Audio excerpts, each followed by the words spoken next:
As Merle's wife, I have seen him be resilient a number of times. In his Coast Guard career, I've seen him spring back, jump back from times when he felt that the Coast Guard Academy did not necessarily understand the challenges of minority students,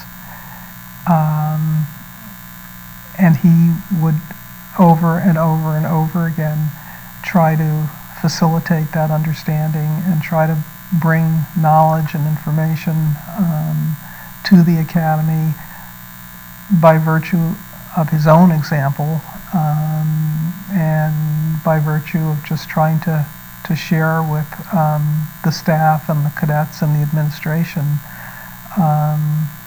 who he was and what he was, and the fact that much of that had to do with his training at the Coast Guard Academy, his education at the Academy.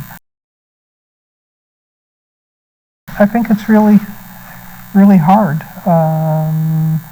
to not take personally racism when it happens, as it happens, and to try to maintain optimism and hope that things are going to get better, things are going to change, and not to be enraged about it, to more look at it as, you know, here's another opportunity to sort of educate other people, inform them, and improve racial relationships. I'm very hopeful, but I'm also cognizant of the fact that we still have a long way to go. And it's important to personally take responsibility for improving racism in this country and in the world. It's not just in this country, but in the world, by doing what we can do, each of us individually, to make a difference. And I think that's our best course of action, actually, rather than waiting for somebody else or a system or the government or our president. I just think we have to drill it down to ourselves as individuals and do what we can do.